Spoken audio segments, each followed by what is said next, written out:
Come to me, my children. Follow the sound of my voice to receive thy blessings. Unburden yourself. And welcome to the Church of Last Resort with the Dr. Rev Jelly Rolle. The Church of Last Resort, where your prayers are heard, your sins forgiven, and no matter what you believe, you won't believe this shit. And now, the Reverend, the Dr. Rev Jelly Rolle. Good morning, brothers and sisters. It's a beautiful day. It's a beautiful May 19th day in the year of our Lord 2024. Lord have mercy. This is also an election year. So it's a blessed year. It's a leap year. And so let's just leap right into this. Brothers and sisters, we thank you all for tuning in, especially those of you who are tuning in for the first time or tuning in for, let's say, the umpteenth time. Bless you all. Bless you all. Bless you all. I thank you all for being here, no matter where you are and wherever you want to be. At least you're here for right now. That matters a lot to me. So thank you. Thank you so much. Welcome to the Church of Last Resort. I am the Dr. Rev Jelly Rolle, PhD, DDS, ADHD, MCM, LIX. People have called me the Racy Reverend. I have been called the Pervert Pastor. And I have also been called the Vile, Vulgar Vicar of Vice. Yes, behind my back and on bathroom stalls. And sometimes to my face, which is how I found out about some of those things, because I don't use public stalls. It's beneath me. I'll take that back. It's not that it's beneath me.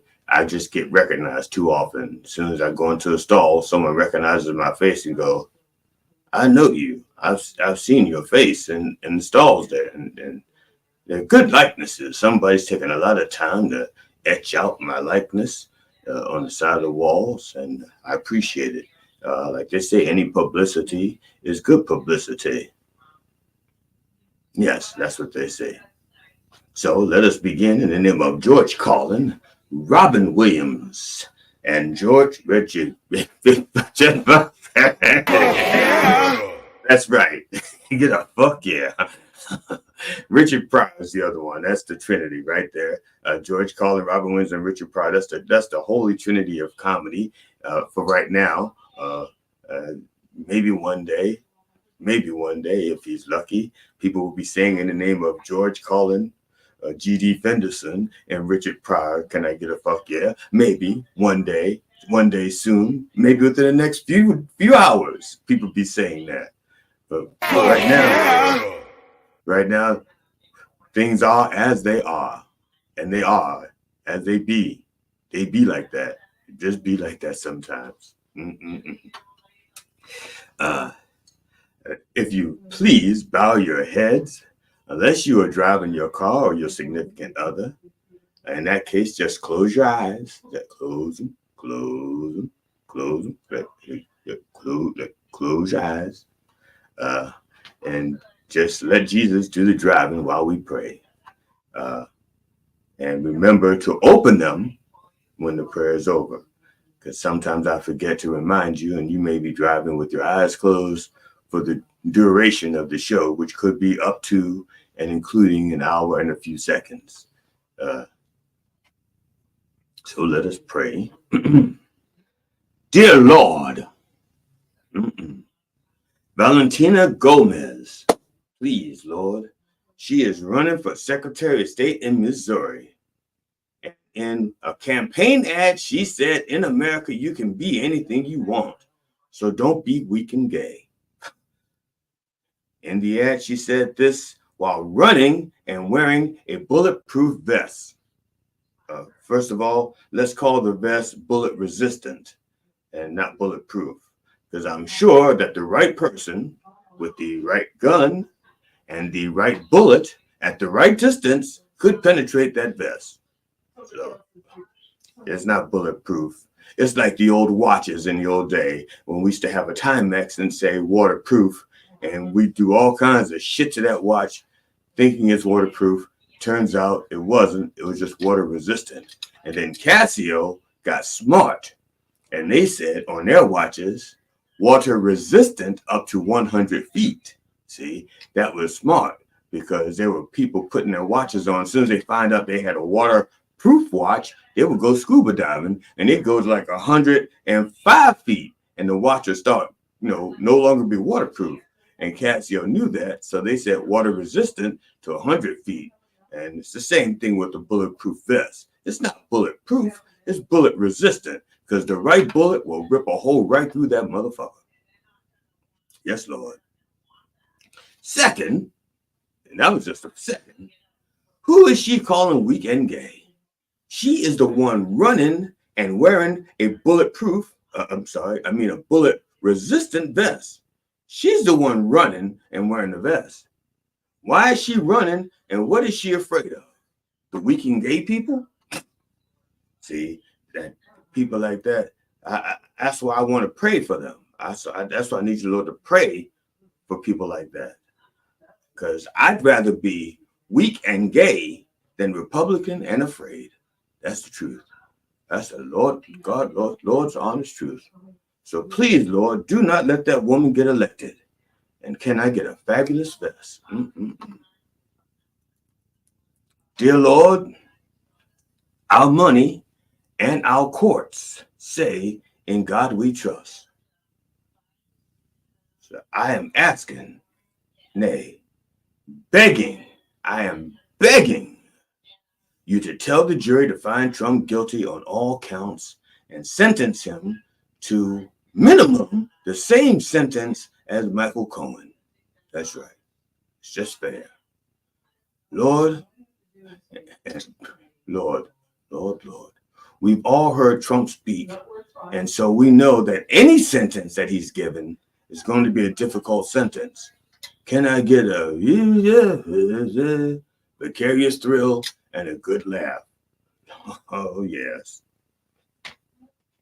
And Lord, please bless any booker that books me, the Dr. Rev Jelly Rolle, PhD, DDS, ADHD, MCM, LIX, or my good friend, GD Fenderson, right over there. What's up, GD? Hey, Reverend. There you go. He's never too far. He's never too far from me. He's like right over there. Now he's over there. Now he's back over there. For somebody his age, he moves real fast. There he goes again. Damn. I hope I'm as spry as he is when I'm his age. I do. I'm a little bit younger than him. But I hope I'm just as spry. And so not only are those bookers wise to book us, but they are also some of the bravest bookers on the face of the planet. The bravest. Can I get another gig? Lord have mercy. And Lord, we thank you for the great show with a great audience that we had on Thursday. I'm so glad that you can take a joke. Otherwise, my ass would be in serious fucking trouble. Because we made a lot of jokes at your expense and the expense of the other gods, like Zeus and Horus and all you guys. We poked fun at all you guys and your insecurities and your securities, and glad you can take a joke, because otherwise a whole lot of people have been in trouble. So we thank you that you can take a joke. And can I get a holy rolling on the floor? LOL.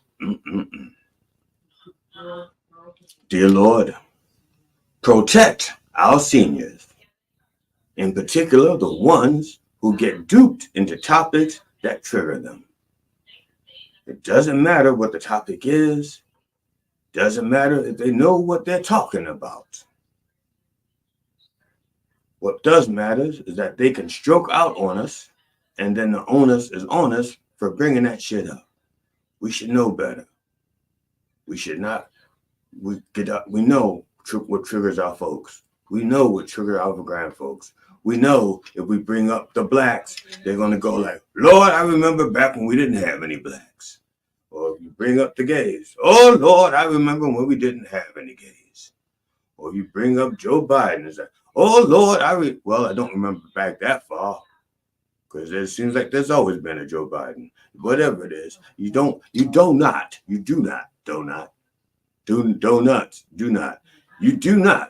we do not want to trigger our elderly and cause them to stroke out. So let's be careful about what we say around our elderly. Let's protect them for their good and for ours. Unless you're in the will. If you're in the will and they've had a good life, then all bets are off.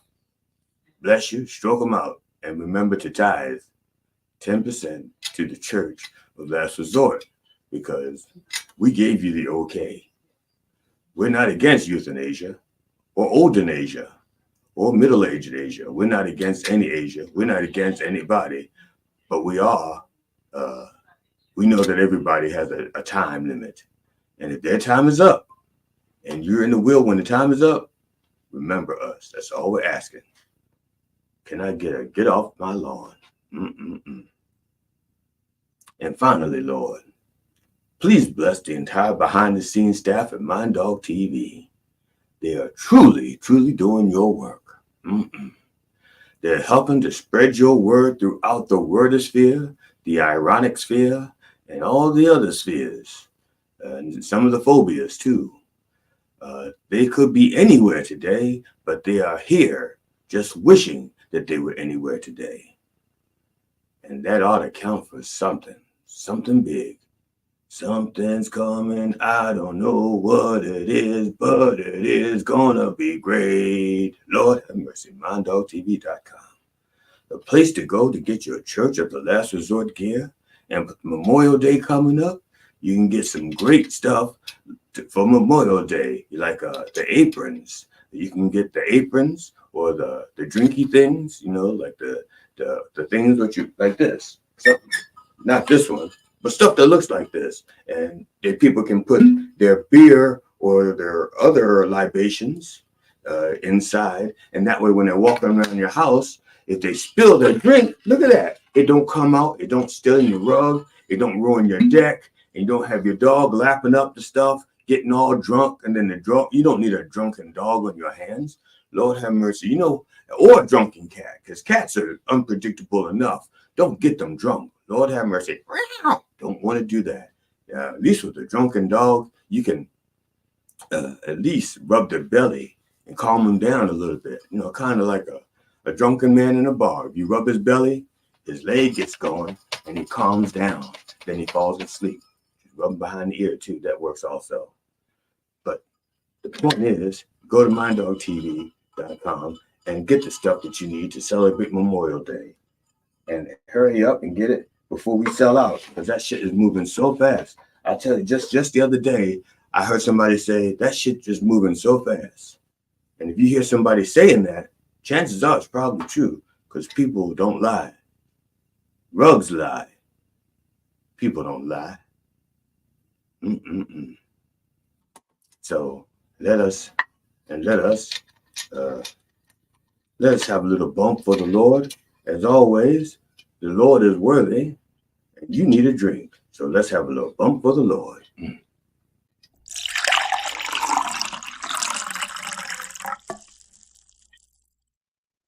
Thank you. It's going to be sorry. That's gonna sting a little later, I think. But in any rate, thank you. And in the name of the George Carlin, Robin Williams, and Richard Pryor, can I get a fuck yeah? Fuck yeah! Lord have mercy. Children of the corn. I mean, my children. Yeah. This has been such an eventful week for those of us who've been paying attention. For example, I know if you've been paying attention, you notice the new bird feeder we have out in front of the church. It's the nice brown one. The old one kept getting clogged. You see, it was a design flaw. The old bird feeder, and I wish I brought it up here to show you, but it has, like this tube like this, and you put the bird seed in it, and it goes supposed to go down, and it has like holes on the side for birds to peck and squirrels to rob you, but birds to peck inside the thing like this, that go beep, beep, beep, beep, like that. And matter of fact, let me stay right there. Don't you go anywhere. Let me just go right. Nah, yeah, stay right there. What's this?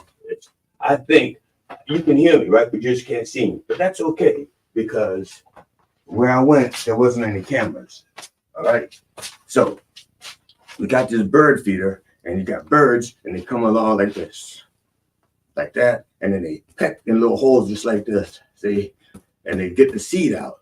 But the bottom of the tube, there's these little slits, and this feeder bird seeds supposed to come out the bottom and fall into this little tray. The thing is, those holes are so small, and I don't get the expensive bird seed. I get the bird seed that has like 8% calcium carbonate, which I'm not sure what it's for. I don't know if it's filler or if it's supposed to absorb moisture so the seeds last longer, which is what makes sense. It makes sense that they put the calcium carbonate in there to absorb moisture so the bird seed doesn't mold. That's what makes sense. But what happens is the calcium carbonate gathers at the bottom and it collects moisture, and then it blocks all the holes. And because the holes are so small, I have to go out there like almost every day and unclog the holes. See? Because what happens is the bird, the holes are like this. They got the bird feeder, you got a hole here and a hole here. And after that hole, you can't get to the bird seed. See, you can't watch. You can't get to it because the rest of it's done and it's supposed to fall out the bottom, and it wasn't falling out. So every day I had to go out and unclog those holes. So I bought with your money that you gave to us, and we thank you. The birds thank you. The squirrels thank you. The deer thank you because they also eat out of the bird feeder. And so we got one with holes at the bottom, and it flows out beautifully into the bottom, and it doesn't clog. And that saves me time in the morning, which means that's an extra 5 minutes I have to work on a sermon, like for this morning, which I could have used the extra 5 minutes. You'll probably see that later. Because I didn't have the extra 5 minutes because I actually had to change out the bird feeders this morning. That's what I did. And I filled them up, and it's beautiful, and the birds are already eating from it. And so that was a very eventful, very important event in the life of the birds in our neighborhood. Because unfortunately, it's just not my birds that eat from there. They come from all over the fucking place. They come from way down the street, and they eat my food, and then they leave. That's okay. They're God's creatures. Like I always say, this is my property, but it's God's land. Because once I'm gone, I have no use for it. I'm being cremated. I'm not going to get buried in it. And so that's it. God, my property, God's land. I should say our property because it's mine and my wife's. Or Mona and I, we own this together. And so it's our property in God's land. Because when we're gone, the birds and the bees and squirrels are still going to be here. And the plants will definitely be here. The trees will be here because they were here before we got here. And so that's the point. The point is, big changes. If you're paying attention, you notice we got a new bird feeder, and we thank you. Also, you'll notice that some of our plants in front have already been started to be eaten by the rabbits. Yes, we put new plants out, and the rabbits have discovered them, and they also thank you for your contributions. Today's sermon is about aftermath. That's right, aftermath. When most of us were in grade school, we were taught the basics of the 3 R's. Let me get the breakdown board real quick, just for a moment, for the purposes of entertainment. Let's see here. Right here. We were taught the basics of the 3 R's. Okay. the basics of the 3 R's. I don't know. Can you see that? I don't know if you can. I can barely see it. Let's try a different marker. I think that marker's dying on me. Let's try this one. Is that better? Yes. Oh, yes. Much better. Thank you. Thank you, brother. I'm going to need a new black marker. That's for certain. So, the 3 R's that we were taught in school were reading,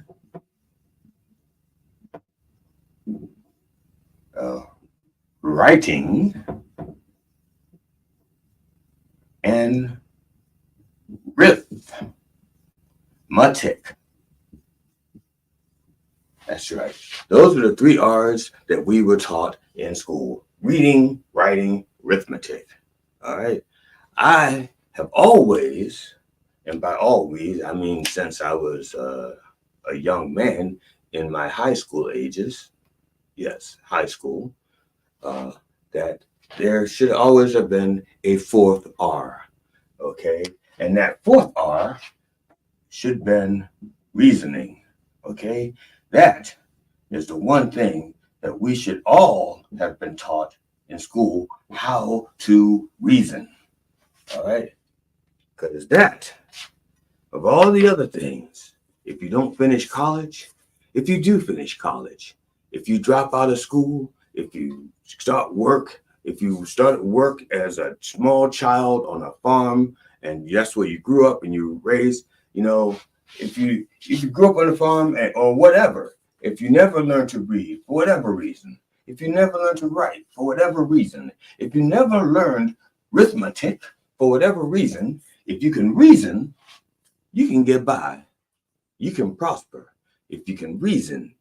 See, that's what I'm talking about. That's why that should be the 4th R. Okay. Now, somebody says, where's the joke in this? I don't know. I know you awfully funny to me if you don't know how to reason.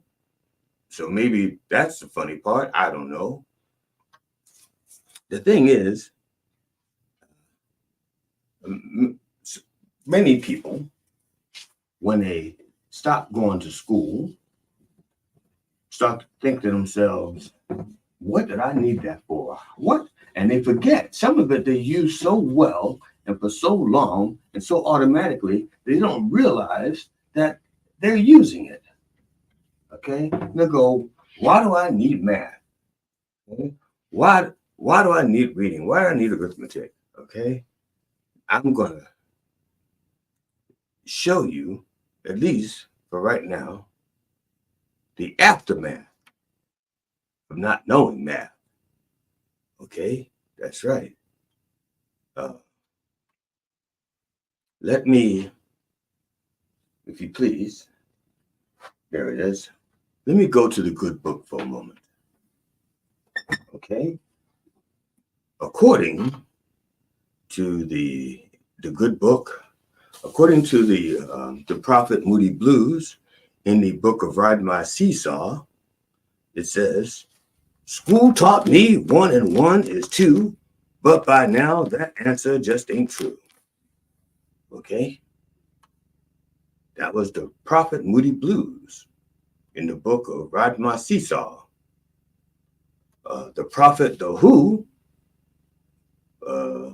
said, 1 and 1 don't make 2, 1 and 1 makes 1. That was the prophet The Who in the book of, I don't know what book that was from. Free Ride to Me, I'm Looking for You. I can't remember. I should have looked it up. I had time on my hands. I was sitting on the toilet for like 10 minutes. Ate a lot of nuts and berries this weekend. I was snacking heavily because I was busy. I didn't get a chance to really eat proper. We had a show, and then I got sleepy because the show got late, and my whole eating and sleeping schedule got knocked off. But it made me spend a little bit more time on the toilet because I wasn't eating right, and I should have looked it up then. I have my phone with me. Also, it said in the good book. Now, this is the one that is the most difficult one, okay? Because This one, we don't know who the prophet is that said it. We just have it listed as anonymous, and it's in the book of Ibid, IBID. So if you could look for the anonymous prophet in the book of Ibid, it says 1 and 1 don't make 2, 1 and 1 makes 11.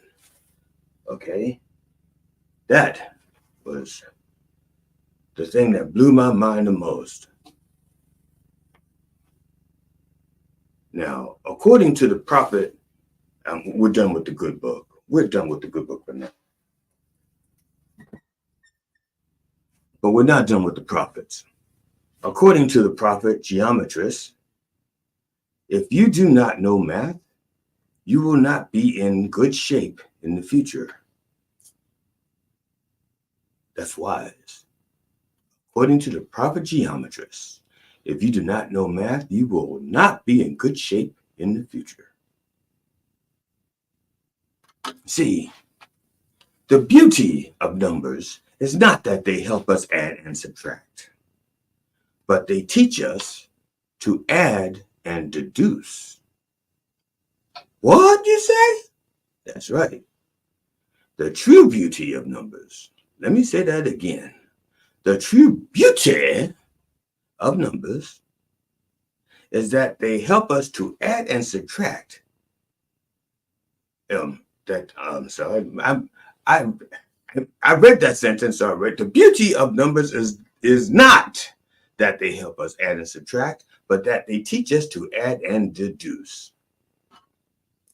That is a very, very captivating and very poignant point. See, math isn't always about summations. It's about how to come to conclusions. That's what I'm talking about when I say aftermath. Because people who do not study the proper use of numbers and the proper use of reasoning, they are the ones who will make this world a whole lot worse, because they can't come to the proper conclusion, and therefore they don't know how to take the right action or how to figure out what the right action is. See, that's the aftermath. That's what I'm talking about. If I were to say to you, 369, you probably got two choices in your head, two choices. And that's how hypnotists work. They trigger you knowing where your brain has to go. And then they give you another trigger and they deduce, and then they know what you're thinking. Okay. I'm not a hypnotist or a mentalist. I am just your ordinary money grubbing preacher. That's it. So if I say to you 369, you will probably have one of two responses. You will say, 369, the goose drank wine, the monkey spit tobacco on the streetcar line, the line broke, the monkey got choked, and they all went to heaven in a little rowboat. Clap, clap.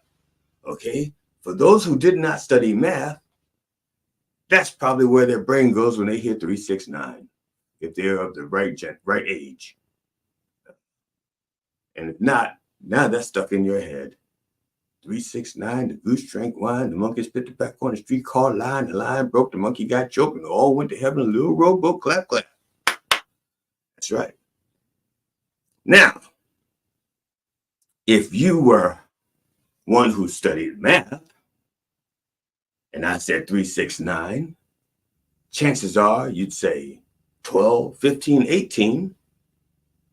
And if you didn't have to take off your shoes and socks, or if you have to take off your shoes and socks, that's where you stop, because the next number is 21, and most of us stop at 20 with the digits.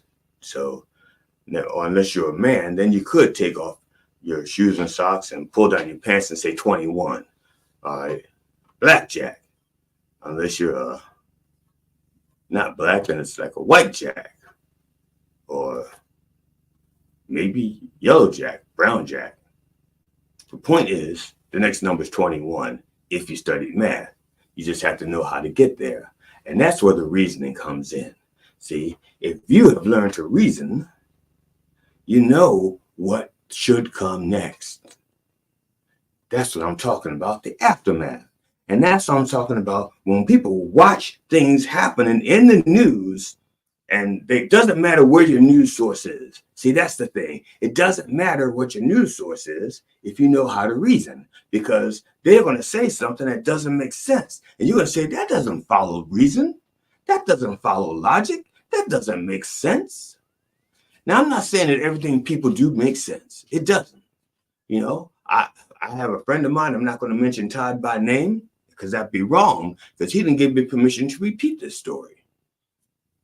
So let's give Todd a different name so you don't know who he is. Let's call him Robert, because that's what his parents called him.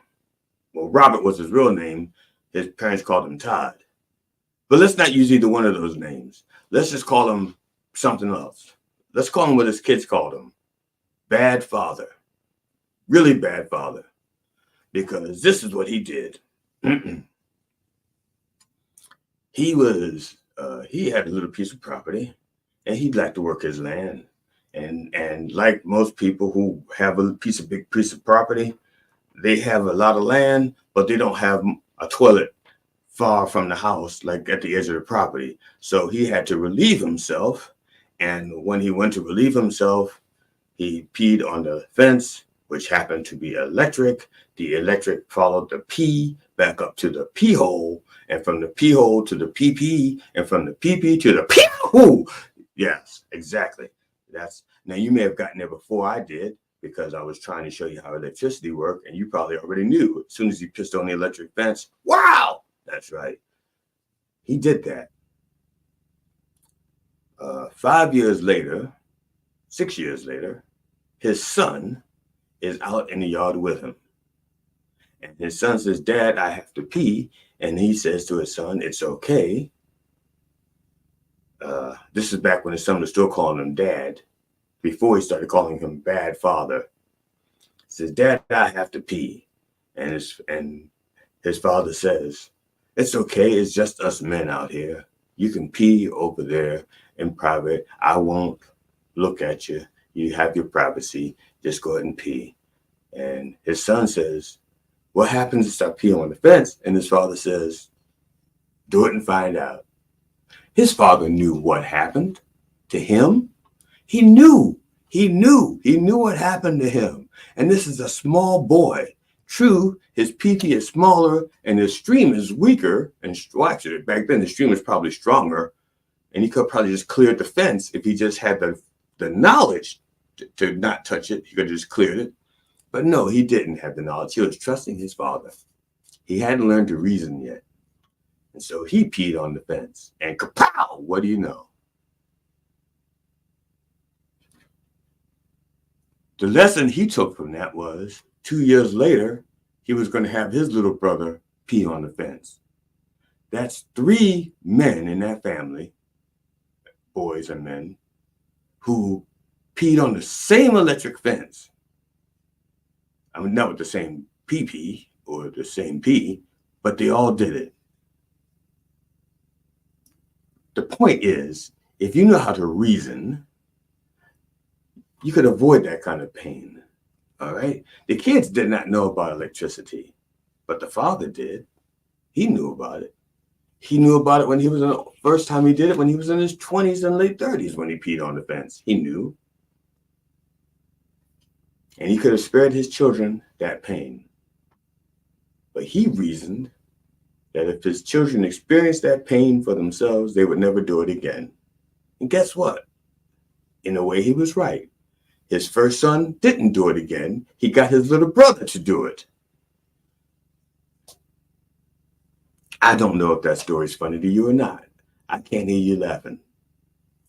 But it makes me giggle, and it also makes me sad, because I would never do that to my boys.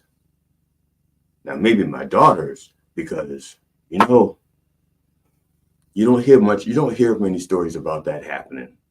And that would be unique. I don't know if the result will probably be the same. Electricity and moisture, and yeah. In fact, don't do it to your daughters either. Just don't do it to your kids. Neighbors, do it to your drunk friends. When your friends are drunk and don't tell them your fence is electric. then it's probably funny. Some of you out there right now thinking, can I make my fence electric? And don't try it at home. Have a professional install your electric fence. We recommend the people at the MindDog TV Electric Fence Installation Company. Just go to minddogtv.com, and we recommend that they install your electric fence for all of your outdoor pissing needs.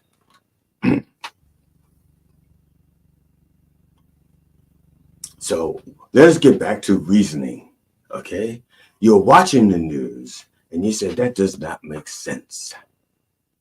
So if you have learned how to reason, you can backtrack, you can research, you can find out what does make sense.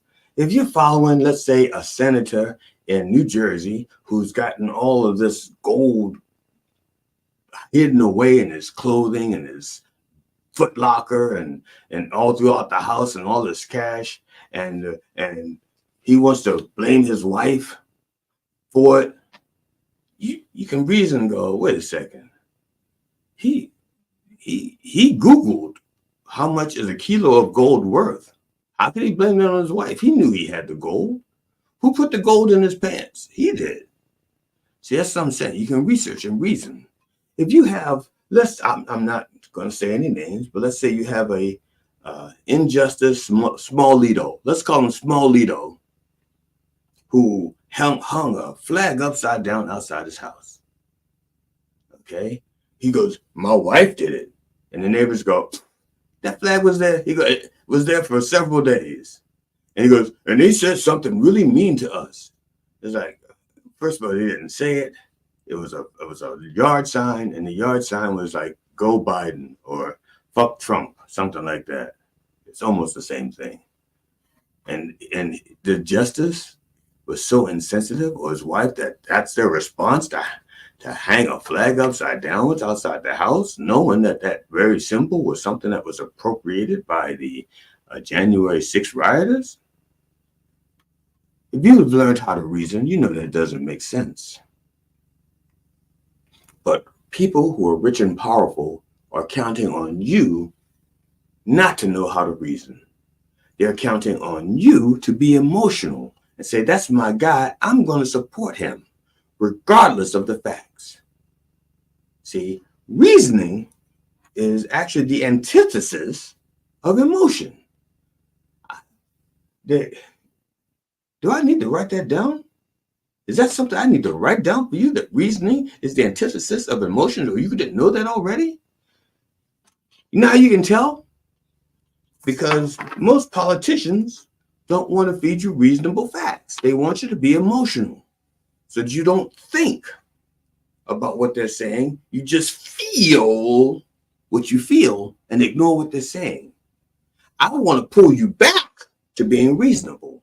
I want to pull you back to elementary school to where one of those 4 R's, the reading, writing, arithmetic, the 4th R should have been reasoning. Because we need you to be reasonable out there. We need you to be logical out there, because times is getting real strange. And if we go on our emotions, we're going to do a lot of stupid shit. It's bad enough we'll do stupid shit when we're drunk. We don't need to be emotional too. Ain't nothing worse than an emotional drunk. How many times have you seen somebody drive up to the wrong house on purpose or by accident? A house that they don't live in anymore, and they wind up banging on the door, thinking they forgot their key, not realizing that they just at the wrong house.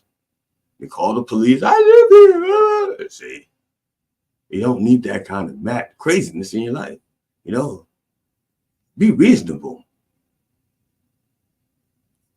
I was going someplace else with that, but just like that drunk behind the wheel, I had no idea where I was going till I got there, and now I'm stuck until the police come and get me. I'm going to get unstuck. If the people are in the studio, if they could just play that commercial for me while I get unstuck and get some water real quick, I appreciate it.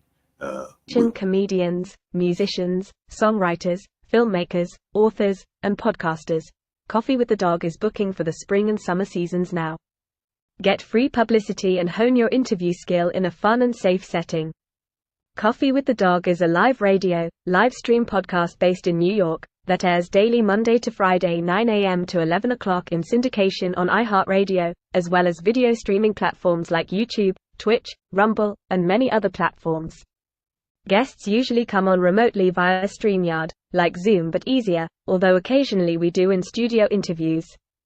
The morning show focuses mainly on comedians and musicians, and they have interviewed many top names and classic celebrities such as Robert Klein, Mike Binder, Eddie Brill, Doug Stanhope, Steve Byrne, Paul Provenza, Jeff Altman, and many, many others. For booking, go to minddogtv.com/booking. Yeah, thank you, brother. Now I'm back on track. As much as on track as I know how to be. So quite often you hear people say, matter of fact, there's an expression. People talk and you'll go 2 and 2. Don't they know 2 and 2 equals 4? Or they'll say that just doesn't add up. There's a reason they say that is because it goes back to the math. Okay, it's the math.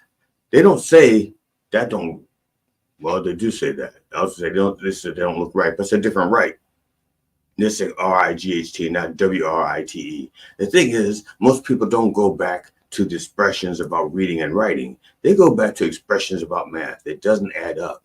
Okay, the numbers ain't right, because math, even though it's probably the most laborious of maybe the least fun of the three, of the reading and the writing, because with the reading and the writing you can be creative, but with the math you don't get much chance to be creative.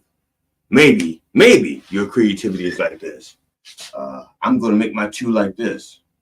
I'm going to make my 2 like this. I'm going to make my 2 like this. Okay. Creativity. That's about it with the numbers. Here you go. My 7 is going to be like that. Or my 7 is going to be like that. Okay. That's it. Creativity with your numbers. Okay. 0. Here you go. 0 or 0. That's it. That's as creative as you're going to get. You know, because numbers are not about creativity unless you're an accountant at some big corporation and you're trying to hide your real numbers from the IRS or from your investors, and they're going, oh, we made $400 billion this year. And then you don't show them where it says that you spent $500 billion. And so in that case, it's still not the numbers that are lying, it's the people that are lying. The numbers are the numbers. They don't lie. Now, people, like I said, people do lie. But that's as creative as you're going to get with the numbers, okay? That's it. The numbers is the numbers. And so if you're reasonable and you're watching these stories in the news, like the Alito story or the Menendez story or the Trump trial, you can you can deduce some of these things and say, that's not right. That doesn't make sense. If he must have done it. Otherwise, the defense attorney would have brought that up, or they would let him testify and tell his truth. You know what I'm saying? That's what I'm talking about, reason. Now, true, we all have what you call a Fifth Amendment right to not incriminate ourselves, another number, fifth. But if you didn't do it, you can't incriminate yourself. If I'm in court for a traffic ticket and I did not do what the judge said I did, and the judge says, well, tell me your side of the story. And my side of the story is I wasn't speeding. I can prove I wasn't speeding because the cop didn't pull the car over in front of me, the car that passed me. If the car passed me and I was speeding, that means the car that passed me had to have been speeding too. Why did he pull me over? Why didn't he pull over the other car that was going faster? He was even a bigger threat. You know what I'm saying? But the thing is, if you didn't do something, you should defend yourself. You should speak up. Whatever your defense is, speak up and defend yourself. Don't sit back and hope that some technicality gets you off. Let the truth get you off. I was thinking about that just now. I'm not sure if I've ever been to a club where the stripper's name was the truth.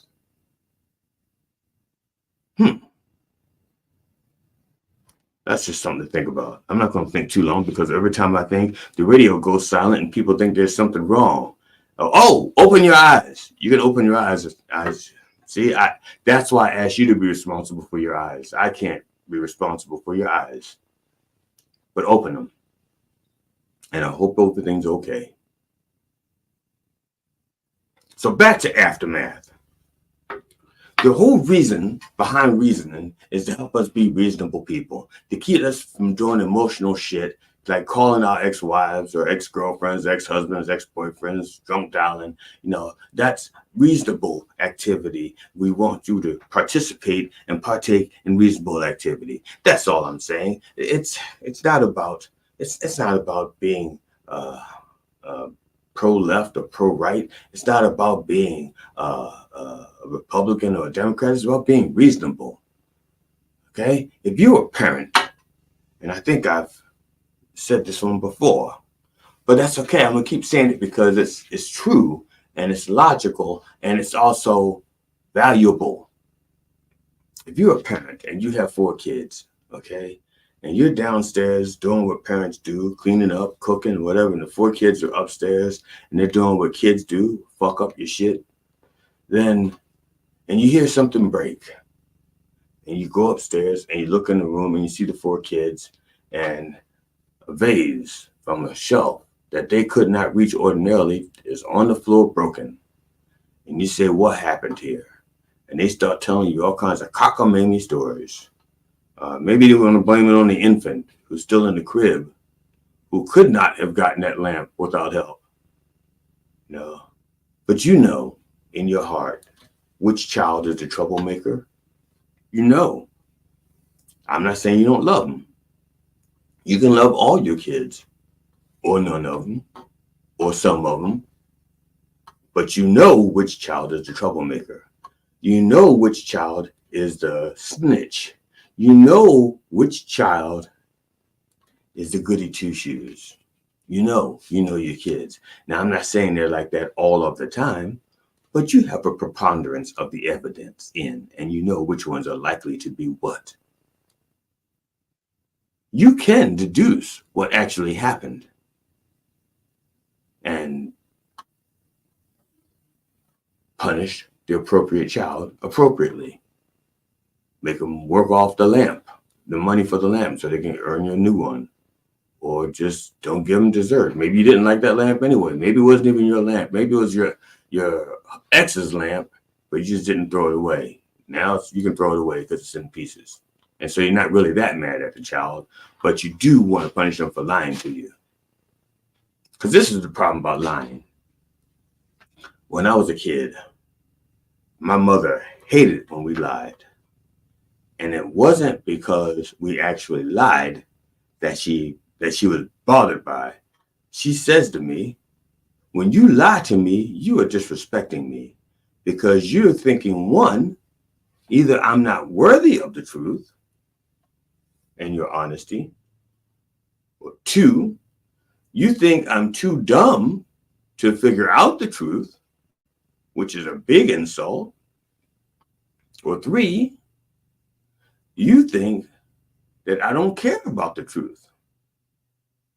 So my mother hated it when we lied to her because it was disrespectful, and she just thought that we thought that she was stupid and she couldn't figure things out. That's why she punished us. It's not because we actually lied. It's because what was behind the lie. Same thing with these people who are in the news lying to us. They think that you're stupid and you can't figure out the truth, or that you're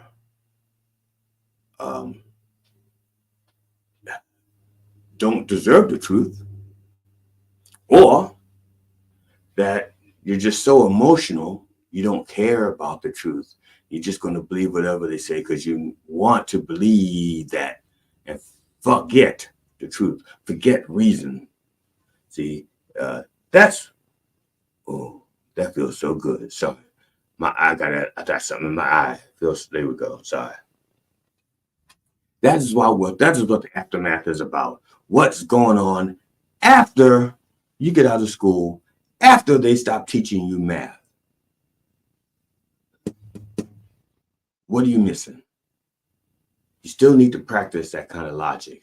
Even if you didn't get a PhD in math, even if you didn't go beyond arithmetic, even if you didn't study algebra or geometry or algebra 2 or calculus or any of the higher maths, the theoretical maths, the shit that I don't even know exists, but I'm sure is out there because I didn't go beyond, I didn't say trigonometry, did I? Trig, but that's between algebra 2 and calculus. You see, there's like a hierarchy of mathematics in school, and I forgot the trig. Probably because trig was triggering to me. Trig triggered me. Yeah, that's the truth. That yes, I was triggered by trig. Calculus, I didn't take calculus. I took pre-calc, but by that time I was so bored and angry and a few other things that I didn't finish that class either. I just graduated and said, "Fuck it, I'll take whatever points I got." But the thing is, after you get out of school and you stop learning math, you still need those reasoning skills. You still need the skills to add things up and deduce. Because the world, even if you stop doing numbers, the world did not stop doing it. And you need that school. You need that schooling, that education, not the education per se, but that ability to reason to get through the world today. If you're a very talented person, let's say a very gifted, creative person, but you don't have the number brain, the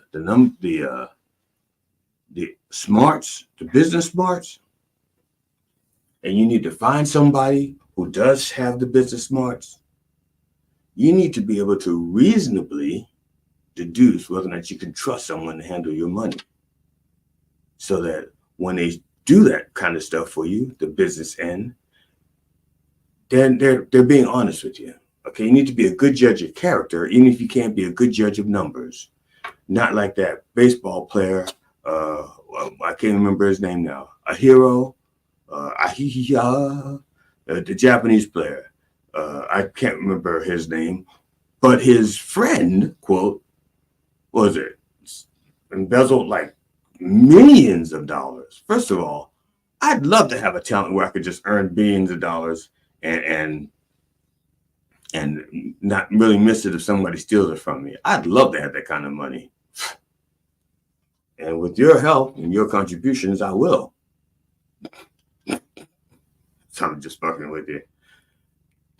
But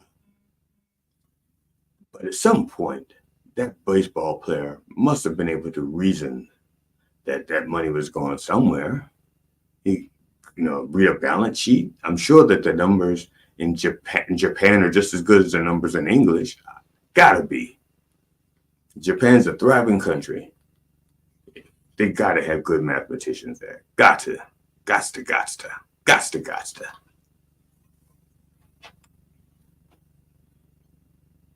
So even if you don't have the book smarts, you at least need to know how to be able to reason and deduce so that you know when you're being ripped off. Even if you can't prove it right away, at least you get the gut feeling, you know something's not right, and you can be pointed in the right direction how to figure it out, okay? That's the most important thing, okay? Even if you're not book smart, be streetwise, be reasonable, okay? Don't just take everything that people say to you for granted. Even if they're people you love, people you voted for, people who owe you money, be able to, how did Ronald Reagan say it? Thrust but verify. No, well, he did say that, but that was with his girlfriend, not Nancy, but the other wife he had, the one before Nancy, Jane Wyman. That was a very sexual relationship, and it was like thrust and verify. But once he got into politics, he dropped the H, said, get the H out of here, and he changed it to trust and verify. That's what I'm asking you to learn to do. Trust and verify, or trust but verify. trust and verify. Trust, but you know something? Fuck Reagan. Listen to me. Trust but verify. That's what I'm saying. Fuck Reagan. Reagan don't know what he's talking about. He's dead anyway, and he was senile too. Kind of crazy. So listen to me. Trust and verify. Be reasonable. Learn how to reason. Okay, and it's not too late to learn. Okay, if you think you're in trouble and you don't know how to learn to reason, go to your phone and play some logic games. And just retrain your brain to see things a little differently. All right, just don't keep swallowing the same shit over and over and over again, being duped by the same people, but into believing the same things. Free your mind, free your body, free your wallet, and donate to the Church of Last Resort. 10% of what you earned. And like today, you've earned a great deal of wisdom or knowledge from me, and I'd like to have 10% of that back so that I can pass it on, build up the church. So, something, I'm tired of asking for money. I shouldn't. I'm just going to get a little banner that says tithe, and I'm going to put it at the bottom, like a crawl right next to my email. My email is going to say Dr. Reverend Jelly Rolle at gmail.com, and it's going to say, please tithe. That's it. I'm tired of asking for money. I'm tired of asking for subscribers. I'm tired of asking for all the things that you should just be given that don't cost you anything. It does not cost you anything to email. It does not cost you anything to like and subscribe. It does not cost you anything to tithe. Okay, that may cost you a little, about 10%. The thing is, and it doesn't cost you anything to buy stuff from minddogtv.com. You get 10%, 15% off everything in stock right now anyway. Look at that. You get 15% off. Tithing is 10%. You're making 5% right there, right off the bat. And that's math. Okay, that's math. Simple math. You get 15% off. Your tithing is 10%. That's 5% you can put in your pocket. Look at that. You can't reason. There's nothing more reasonable than saving 5%. That's aftermath. That's reasonable. So, brothers and sisters, I am close to the end of the show, and my closing prayer is only like 45 seconds, but I still got a sing and dance for like 2 minutes. So let's do this. Sing and dance. 3, 6, 9, the monkey goose, fucking with it. Oh yeah. Yeah. Oh yeah. Oh yeah. Oh, that's good stuff. Yeah. Yeah. Shit.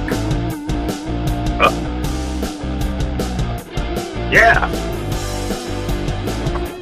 Yeah.